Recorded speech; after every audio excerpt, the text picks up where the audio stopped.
2026 FIFA world കപ്പിലെ ഏറ്റവും വാശിയേറിയ ആവേശജനകമായ group ഘട്ടത്തിലെ അവസാന റൗണ്ട് മത്സരങ്ങളിലേക്ക് ഇന്ന് പ്രവേശിച്ചിരിക്കുകയാണ്. മത്സരങ്ങൾ ഏകദേശം കംപ്ലീറ്റ് ആയിക്കൊണ്ടിരിക്കുകയാണ്. ഗ്രൂപ്പ് ഘട്ടം മൊത്തത്തിൽ 3 റൗണ്ട് മത്സരങ്ങൾ അവസാനിപ്പിച്ച് 3 ഗ്രൂപ്പുകളുടെ റിസൾട്ട് വന്നു കഴിഞ്ഞു.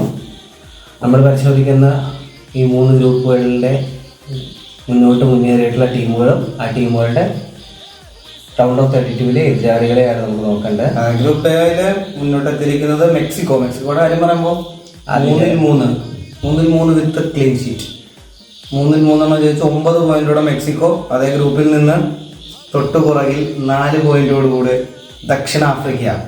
അപ്പോൾ ദക്ഷിണാഫ്രിക്ക ആദ്യമായി റൗണ്ട് ഓഫ് 32 എത്തിയിരിക്കുന്നു. വേൾഡ് കപ്പിലെ കറുത്ത കുതിരകൾ തന്നെയെന്ന് പറയേണ്ടി വരും. കറുത്തൊന്നും പറയാൻ പറ്റില്ല. ഗ്രൂപ്പ് ഘട്ടത്തിനൊന്നും പറയാം, കറുത്തതൊന്നും പറയാൻ പറ്റില്ല. എന്തായാലും ദക്ഷിണാഫ്രിക്ക റൗണ്ട് ഓഫ് 32 എത്തിയിരിക്കുന്നു. ഏഷ്യൻ ശക്തികളായ ദക്ഷിണ കൊറിയ 3 പോയിന്റുകൾ മാത്രമേ കാത്തിരിക്കണം. 3-ാം സ്ഥാനക്കാരായിട്ട് ബെസ്റ്റ് 8 3-ാം സ്ഥാനക്കാരാണ് കിട്ടുന്നത്. വിദൂരമായ സാധ്യതകൾ മാത്രമാണെന്നേ ഉള്ളൂ. ദൂരത്താണ്, കുറച്ചടുത്തല്ല. പാടുപെടേണ്ടി വരും.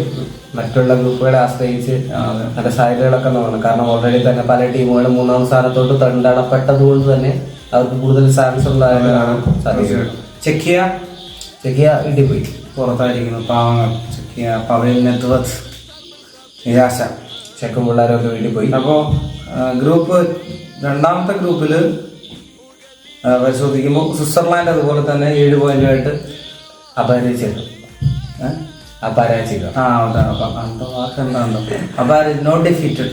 ഓക്കെ, നോട്ട് ഡിഫീറ്റഡ് ആയിട്ട് അടുത്ത റൗണ്ടിലേക്ക് കയറിയിരിക്കുന്നു.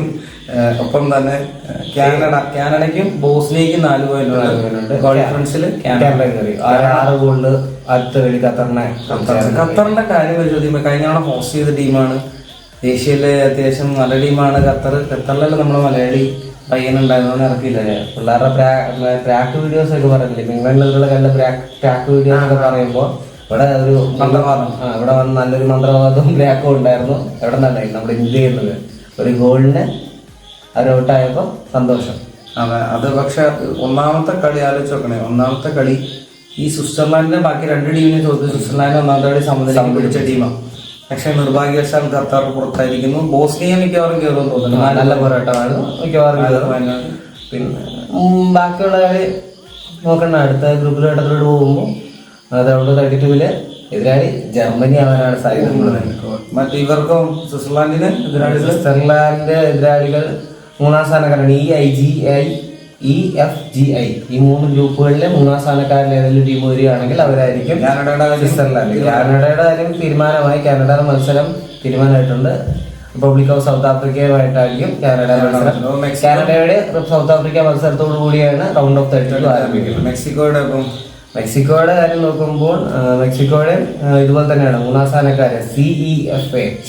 ഈ ഗ്രൂപ്പുകളിലെ 3-ാം സ്ഥാനത്തിലാണ് വരുവാണെങ്കിൽ കാത്തിരിക്കാൻ മത്സരങ്ങൾക്കായി. അതുപോലെ ഗ്രൂപ്പ് സിയിൽ രാജകീയമായി സാമ്പാർ താളം സുൽത്താൻ അതെ ഏറ്റവും നിർണായകമായ സംഭവം. നെയ്മർ മത്സരത്തിൽ പ്രവേശിച്ചു. 78ാമത്തെ മിനിറ്റിൽ 2-ാം മിനിറ്റിൽ സബായിട്ട് വന്നു. സമയം കിട്ടിയില്ല. നെയ്മർ വന്നു, റഫീനെ പോയി. നെയ്മർ വന്നു. അത് തന്നെ അവസ്ഥ. പക്ഷെ വിനിയാണ് കളി കൊണ്ടുവന്നത്. എനിക്ക് ഇത് കിട്ടിയിരിക്കുകയാണ് 3 കളി മാൻ ഓഫ് ദ മാച്ച്. അതുപോലെ പറഞ്ഞ റൊണാൾഡോ, റൊസാരിയോ തുടങ്ങിയവരുടെ ഒക്കെ ഒപ്പം 3 കളിയിലും 3 മാച്ചിലും ഗോൾ നേടിയ താരമായി ബ്രസീലിന്റെ വിനീഷ്യസ് മാറിയിരിക്കുകയാണ്. ആലാമാഡ്രിഡ്. അപ്പോൾ ബ്രസീൽ 7 പോയിന്റ് 1-ാം സ്ഥാനത്ത്. ഗോൾ ശരാശരിയിൽ പുറകിലായ മൊറോക്കോ 7 പോയിന്റ് 2-ാം സ്ഥാനത്ത്. അതുപോലെ സ്കോട്ട്ലാൻഡിനും 3 പോയിന്റ്. സ്കോട്ട്ലാൻഡ് കാര്യം കണ്ടറിയാം. ഹെയ്തി ഒരു മത്സരം പോലും ജയിക്കാൻ സാധിക്കാതെ ഓടിച്ചു മടങ്ങിയിരിക്കുന്നു. ചെറിയ കുഞ്ഞു ടീമുകളെല്ലാം അങ്ങനെയാണ്, കാശയാണ്. അപ്പൊ കയറുക പോലും ചെയ്യാത്ത ടീമുകളാണ്. ബ്രസീൽ, മൊറാക്കോ 2 ടീമുകളുടെ മത്സരം നോക്കുമ്പോൾ റൗണ്ട് ഓഫ് 32 ടൈറ്റ് ആണ്. ഇന്ന് രാത്രി അറിയാം. ഇന്ന് രാത്രിയിലെ മത്സരം പോലെയും നെതർലാൻഡ്സ്, ജപ്പാൻ 2 ടീമുകളുണ്ട്. 1-ാം സ്ഥാനത്ത് നെതർലാൻഡ്സ് എത്തിയാൽ മൊറോക്കോ നെതർലാൻഡ്സ്, ജപ്പാൻ 1-ാം സ്ഥാനത്ത് എത്തിക്കഴിഞ്ഞാൽ മൊറോക്കോ ജപ്പാൻ മത്സരങ്ങൾ. എന്തായാലും ബ്രസീലിനെയും മൊറോക്കോയും നേരിടാൻ പോകുന്നത് ഏഷ്യൻ നവംബർമാരായ ജപ്പാന്മാരല്ലെന്നുണ്ടെങ്കിൽ ശക്തരായ നെതർലാൻഡ്സ് ആരാണെന്നുള്ളത് മത്സരം. ജപ്പാൻ അട്ടിമറിയ സാധ്യതയുള്ള ടീമാണ്. 2 മത്സരങ്ങളും റൗണ്ട് ഓഫ് 32 കാണുന്ന മത്സരങ്ങൾ തന്നെയാണ്. അപ്പൊ ഇന്ന് വേറെ പ്രധാനപ്പെട്ട മാച്ച് ഉള്ളത്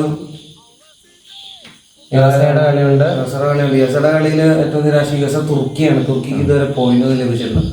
2002 3ാം സ്ഥാനക്കാരാണ് തുർക്കി. മിക്കവാറും തുർക്കി തവണ പുറത്താക്കുന്നുണ്ട്. അവിടെ നിന്ന് പരുകായുണ്ട്, ഓസ്ട്രേലിയ ഉണ്ട്. 2 പേർക്കും 3 പോയിന്റ് ഉണ്ട്. യുഎസ്എക്ക് ഓസ്ട്രേലിയ കയറുമോ എന്നുള്ള ഏഷ്യൻ ടീമായിട്ടാണ് ഓസ്ട്രേലിയ വരുന്നത്. ഓസ്ട്രേലിയ കയറുമോ ഇല്ലയോ എന്നുള്ളത് നമുക്കിന്ന് നാളെ വെളുപ്പിനേക്ക് വിടാം. രാവിലെ 7 കണ്ടറിയാവുന്ന കളികളാണ്. പിന്നെ ആണ് ജപ്പാൻ നെതർലാൻഡ്സ് ഏകദേശം ഉറപ്പിച്ച് കഴിഞ്ഞിട്ടുണ്ട്. ആ ഗ്രൂപ്പുകളിലെ മത്സരങ്ങളാണ്. പിന്നെ ജർമ്മനി മർദ്ദനമുണ്ട്. ജർമ്മനി മർദ്ദനം ടുണീഷ്യ ആയിട്ടുള്ള മത്സരം. ടുണീഷ്യന് മർദ്ദിക്കാൻ ടുണീഷ്യ കിട്ടിയിട്ടുണ്ട്. അപ്പോൾ അടുത്ത റൗണ്ട് മുതൽ ടുണീഷ്യല്ല കുറച്ച് ശക്തമായിരിക്കും. കാരണം കൊണ്ട് ഇക്കഡോർ അത്യാവശ്യം ഫിസിക്കൽ അടിക്കുന്ന ടീമാണ്. അത്യാവശ്യം ഡിഫൻസീവ് ഒക്കെ ആയിട്ട് ശക്തമായ ടീമാണ്. ആ മത്സരമാണ്. അപ്പം എന്തായാലും ആവേശകരമായ മത്സരങ്ങളാണ് 3ാം റൗണ്ടിലുള്ളത്. ഉറക്കം വിളിച്ച് കളി കാണുന്നവർക്ക് നഷ്ടങ്ങൾ സംഭവിക്കില്ല എന്ന് തന്നെ പ്രതീക്ഷിക്കാം. എനിവേ മത്സരങ്ങൾ കണ്ടുവന്നു, കൂടുതൽ ഇൻട്രസ്റ്റിംഗ് ആയി കളികൾ മാറുന്നു. വമ്പന്മാരെല്ലാം വന്നു, ഗോളടി തുടങ്ങി. സുൽത്താൻ വെച്ച് ബാക്കി എല്ലാവരും ഗോളിച്ചോണ്ടിട്ടുണ്ട്. എല്ലാം കൊണ്ടും മത്സരം ശക്തമായിരുന്നു. Let's wait and see. One heartbeat, one goal.